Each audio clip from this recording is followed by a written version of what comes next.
Hi friends, இன்றைக்கி நம்ம அரிசி ரவையில் உப்புமா செய்ய போகிறோம். அது கூட தேங்காய் சட்னி செய்யலாம். வாங்க, வெல்கம் டு புவனா அறுசுவை சமையல்.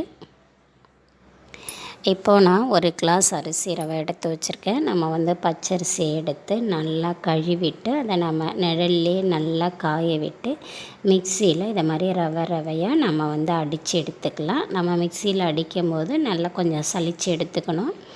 கொஞ்சம் அந்த நைஸான மாவு இருந்ததுன்னா அதை சலித்து நம்ம தனியாக இதை மாதிரி நான் அந்த தனியாக சலித்து வச்சுருக்கேன் பாருங்கள். இது ரொம்ப நைஸாக இருக்குது, அதனால் இதை நான் தனியாக எடுத்துட்டேன். நமக்கு அந்த ரவை மாதிரி உள்ளது தான் தேவை. இப்போ நான் ஒரு கிளாஸ் ரவையும் அரிசி ரவையும் அது கூட பச்சை மிளகாய், காஞ்ச மிளகாய், கருவேப்பிலை, கடலப்பருப்பு, வெங்காயம் எல்லாமே ரெடியாக எடுத்து வச்சுருக்கோம். இப்போ நம்ம தாளிப்பு போடலாம். இதில் நல்லெண்ணெய் விட்டுட்டு ஒரு 2-3 ஸ்பூன் நல்லெண்ணெய் விட்டுட்டு இதில் கடுகு, உளுத்தம்பருப்பு நம்ம தாளிப்பு போட்டுக்கலாம்.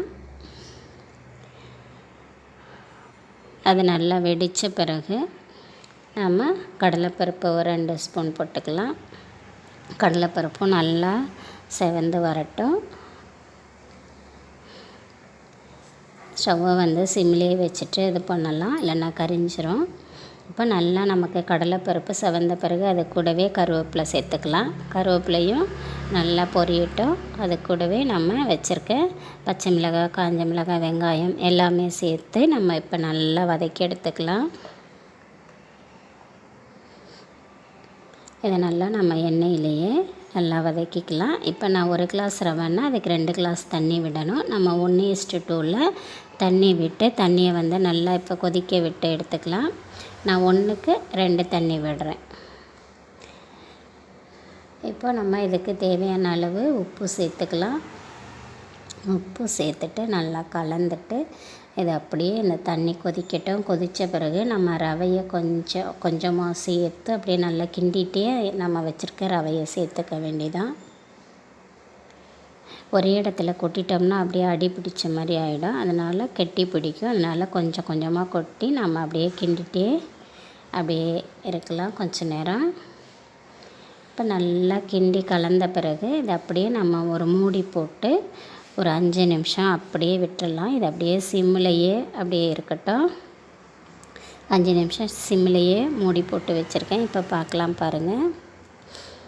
இப்போ நமக்கு நல்லா அந்த ரவை நல்லா வெந்து தண்ணியெல்லாம் இழுத்து சூப்பராக இருக்குது பாருங்கள். நல்ல ப்யூர் ஒயிட்டாக இருக்குது. நம்ம வாங்குகிற கடையில் வாங்குகிற ரவை கூட கொஞ்சம் கலர் ஒரு டல்லாக இருக்கும். நம்ம அரிசி ரவை நல்ல ப்யூரான ஒயிட்டில் இருக்குது. சூப்பராக இருக்குது பாருங்கள். அவ்வளோதான், நம்ம டக்குன்னு நம்ம ரெடி பண்ணிட்டோம் பாருங்கள். அரிசி உப்புமா சூப்பராக நல்ல ப்யூரான ஒயிட்டில் சூப்பராக ரெடி பண்ணிட்டோம். அவ்வளோதான், நமக்கு உப்புமா ரெடி. இப்போ நம்ம தேங்காய் சட்னி வச்சுக்கலாம். இதில் கொஞ்சமாக தேங்காய் சேர்த்துட்டு அது கூடவே 2 பச்சை மிளகாய், கொஞ்சமாக இஞ்சி சேர்த்து அது கூடவே 2 ஸ்பூன் பொட்டுக்கடலை சேர்த்து தேவையான அளவு நம்ம உப்பு சேர்த்து இப்போ நம்ம அரைச்சி எடுத்துகிட்டு வந்துட்டோம்னா நமக்கு தேங்காய் சட்னி ரெடி. இப்போ நம்ம இதுக்கு கொஞ்சமாக நம்ம தாளிப்பு மட்டும் கொடுக்கணும். இப்போ இதை ஒரு கிண்ணத்துக்கு மாற்றிட்டு நம்ம சட்னிக்கு தாளிப்பை விட்டுட்டோன்னா நமக்கு இப்போ டிஃபன் ரெடி ஆகிடும். இதை காலையிலே எடுத்துக்கலாம், நைட்லேயே எடுத்துக்கலாம். கொஞ்சமாக நல்லெண்ணெய் சேர்த்துட்டு அதில் கடுகு, கருவேப்பிலை சேர்த்து நம்ம சட்னி தாளிச்சிட்டோன்னா அவ்வளோதான். உப்புமாவுக்கு சூப்பரான ஒரு சைடிஷ் தேங்காய் சட்னி செம்ம டேஸ்ட்டாக இருக்கும். சின்ன பசங்களாக இருந்தால் சர்க்கரை வச்சு கூட சாப்பிட்லாம், அதுவும் செம்ம டேஸ்ட்டில் இருக்கும். அவ்வளோதான், நமக்கு சட்னியும் ரெடி, உப்புமா ரெடி, எல்லாமே ரெடி பண்ணிட்டோம். இப்போ நம்ம எப்படி இருக்குன்னு பார்க்கலாம் பாருங்கள். எவ்வளோ சூப்பராக உதிராக நம்ம கடையில் வாங்குகிற ரவை உப்புமாவே தோற்று போயிடும்.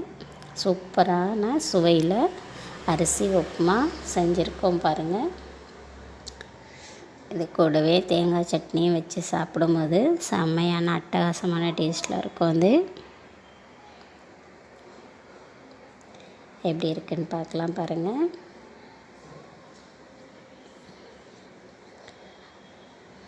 சூப்பரான டேஸ்ட்டில் நம்ம இப்போ அரிசி உப்புமா செஞ்சிட்டோம். இதை மாதிரி நீங்களும் செஞ்சு பார்த்துட்டு எப்படி இருக்குதுன்னு சொல்லுங்கள். இந்த வீடியோ உங்களுக்கு பிடிச்சிருந்தா எங்கள் சேனலை சப்ஸ்கிரைப் பண்ணுங்கள். பக்கத்துலேயே இருக்கிற பெல் பட்டனை கிளிக் பண்ணுங்கள். Okay, thank you.